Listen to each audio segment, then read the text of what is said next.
Walter Reed Medical Center just outside Washington, where he's battling the coronavirus.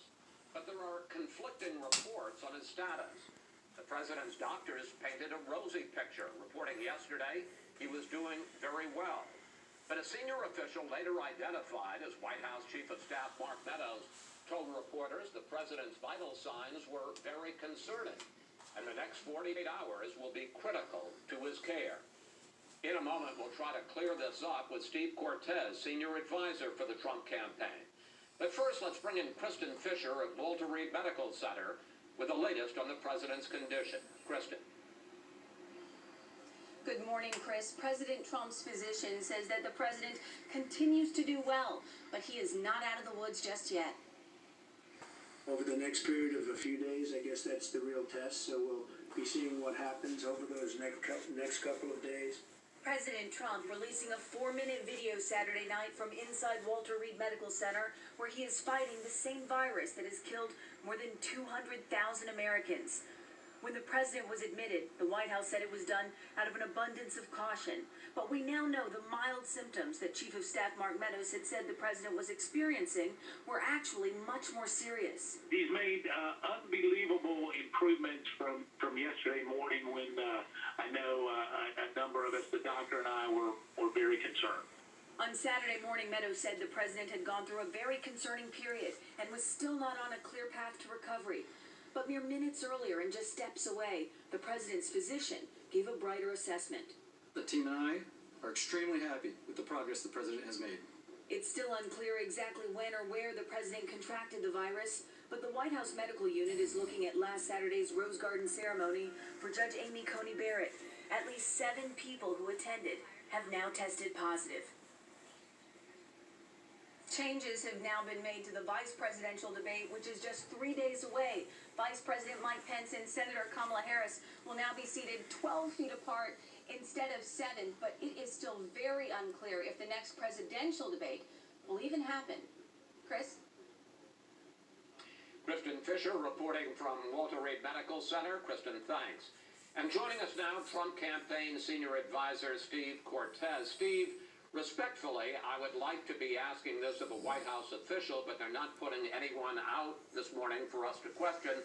So I've got to ask you, how is the president doing? Because we had this briefing yesterday in which, on the record, the president's doctors painted a very optimistic picture. Take a look.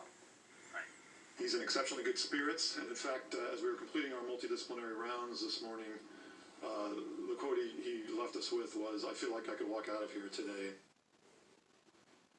But then, White House Chief of Staff Mark Meadows said on background, it later was reported that it was he who was speaking, that the vital signs were very concerning and that the next 48 hours would be critical. So which is it? Is he doing well, or is it more touch and go? No, I can tell you, Chris, that he's doing well, and I'm not going to get into the intrigue of what was on background or on the record or not. What I know is this. We spoke to the president yesterday, we meaning senior campaign staff, via telephone. He was as upbeat and assertive as he's ever been. And then we also know what the rest of the world saw, which was that terrific video of Donald Trump, the fighter, speaking directly to the American people extemporaneously for 4 minutes, looking good, sounding good, and, of course, most importantly of all, we know what his doctor said, which is that his progress has been incredible. So this president is going to recover. We are highly confident of that. And again, he is a fighter in every sense of the word, and he's doing really well. Well, we all hope that that's what his condition is and that's what the prognosis is. But forgive us, and I say the public in general, for being a little confused because there were very mixed messages. That's the message the doctor has delivered.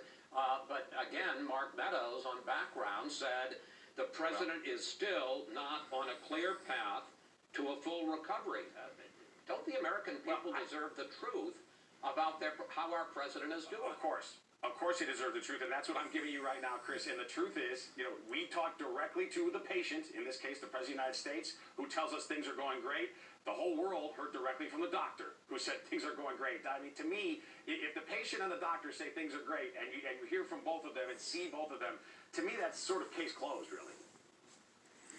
So, it's a day-to-day thing. To ask you about this, should we disregard the much more guarded message from the Chief of Staff? Day-to-day. Look, that that is allegedly on background. I am not going to get into that intrigue, and I'm certainly not going to take, by the way, and this is... Well, it's not intrigue. He did say it, Steve. Well, how do we know that? Do you have a tape of it? In fact, that he was quoted directly by a reporter, and there is tape that shows that when he was having this background conversation with reporters, it was he who was talking on camera. So, yeah, we do have a tape of it. Well, no, I've seen that tape, but look, again, I'm not going to get into that intrigue at all. I have no idea what I do. I'm not Mark Meadows. I'm not part of White House staff. As you well know, both the campaign and the White House staff, we both serve the president, but we have very different tasks. And again, what I know is that we have it from the president himself. That he's doing well and he is on task. Believe me, there is not one even iota of the president feeling sorry for himself. He said we are going to win this campaign. He is still governing actively as president of the United States, even from the hospital. We are fully confident that his recovery will be complete and that it's the baseball playoffs right now. If I can use a sports analogy, he's on the DL right now, but very, very shortly he is going to be back in the game throwing 95-mile-an-hour fastballs. You can count on that. 96, 97. We all hope, That's our president. that he's got his high heat, as they say in baseball. Thank you on that, Steve. I want to go back to the Rose Garden event last Saturday where the president announced his nomination of Judge Amy Coney Barrett to replace Ruth Bader Ginsburg on the Supreme Court. I want you to take a look at this picture that we have here.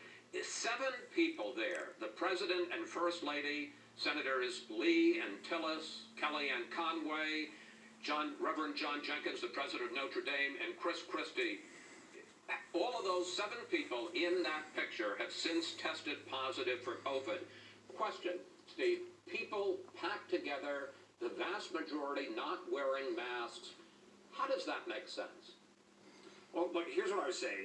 Tremendous precautions are taken to protect the president. As you well know, anybody who goes to see the president must submit to a COVID test first. And also, there is significant distancing. People don't physically get close to the president. At least people don't have to. Of course, his family members, some of the security detail, that's a different story. But I think given these precautions, given that he is probably the most protected person on earth, the fact that he still got infected shows us that, unfortunately, this virus has that kind of power, that kind of communicable ability. And the president, though, and he's made this clear, he was unwilling to completely sequester himself, to take no risk, because leaders take risks. And he is the servant of the people as well as the commander-in-chief. And so he said he must be around the people he serves. And he knew that it was not riskless for him to do so. He could have been hermetically sealed in the residence and been practically guaranteed that he wouldn't get the virus. But instead, he took reasonable risks, not reckless ones, but reasonable risks. Unfortunately, he got the virus. And I think what this shows us from a policy perspective, I think this is important, Chris, is that we know that even the most severe of lockdowns cannot completely stop the virus. Therefore, we should take reasonable precautions as a society, and we should not, as Joe Biden threatens, even think about shutting this economy and this society down again. To me, the most consequential divide from your debate that you moderated between the two was that issue of the president saying, we are staying open. We'll take precautions, but we can manage the risks. Exactly. Because there was the debate on Tuesday night, as you say, that I moderated. The rules from the Cleveland Clinic Here he goes again. have been more clear. Everyone. He's going to bring himself into the story. To wear a mask. The president and the former vice president and I were the only ones exempt from that. We've got a picture up on the screen. After the first family came in, they all took off their masks. So did the White House chief of staff, Mark Meadows. Do they think that the health and safety rules for everybody else do not apply to them? Let's ask why you were throwing softballs to Joe Biden. That event, as you well know, those of us who went first were tested by Cleveland Clinic directly. Everybody who gets on Air Force One for any trip on Air Force One is tested before they get on. Steve, it doesn't matter. Steve, it doesn't matter. Everybody that was in that room was tested. Steve, everybody that was in that You were room pitching fastballs to Trump. Regulation was it didn't matter. Everybody except for Throwing softballs to Biden. That's a real question. And people from the Cleveland Clinic came over and offered the first family masks, thinking maybe they didn't have them. They were waved away, and the Commission on Presidential Debates has issued a statement saying, from now on, if you don't wear a mask, you're going to be escorted from the hall. So forget this question of being tested beforehand. Everybody was tested beforehand. No, I'm going to finish my question. He always finishes his question. He's full of himself. He likes to hear him talk. That the rules for everybody else didn't apply to them. Likes to hear his The own masks are very voice. useful. The president has worn them on many occasions, including visiting the hospital where he's now a patient. When he was visiting as commander-in-chief as a guest to visit soldiers there, he wore a mask. So we believe in masks. We also believe in some element of individual choice. People were distanced and they had been tested. Both of those things were true in that No, convention Steve, hall. they weren't distanced, and there were rules, and there was no freedom of choice. They broke the Chris, rules. I was there. Why did I was they- there like you No, were, and they Steve, were distanced. Look at this guy, Chris Wallace. Together. Look, Media lapdog. and again, we also believe that It people doesn't can matter, Steve. It's a deep state lapdog. Steve, and the rules from the Cleveland He's always been against Trump. Everybody wears a mask. Why didn't He's a they? punk. Chris, the way you're starting to harangue me now actually reminds me of what you did to the president. Yeah. Oh, yeah, Exactly. And he had to debate not just Joe Biden, but you as well. You were Thank not you. a moderator then. I don't mind tough questions. I welcome reasonably tough questions. But what I don't think is okay is for you to become the effective opposition to the president. Okay, and everyone there was tested in the crowd. They were distanced from each other. Exactly. People can make reasonable decisions for themselves. Steve, no, they can't. They're the rules, and they'll be kicked out next time. Steve, let me simply say the president interrupted me and the vice president 145 times, so I object. He's always acted that way. I looked at the debates from 2016. Trump is Trump. You know that. You don't stop him. Nobody else stopped him like you did. Always butting in. Line to the president about keeping him off the trail or delaying the vice presidential debate until we see that the president is safe. Now, listen, we think it's important that our campaign vigorously proceed. And look, the MAGA movement is bigger than just President Trump. He's instrumental, of course, but he is not the only key element. Biden's the one that first interrupted.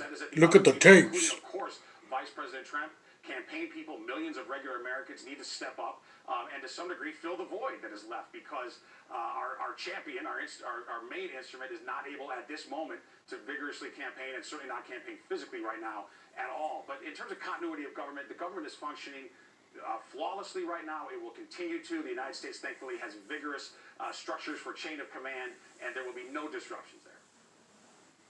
And the vice president is going to go on with his schedule as planned to the debate, to rallies. Correct. He is going to continue to campaign. He had a negative test. Of course he is. Already in place, but even more so now. The president keeps saying that we're rounding the corner of the pandemic. Here are some of his recent statements. Take a look.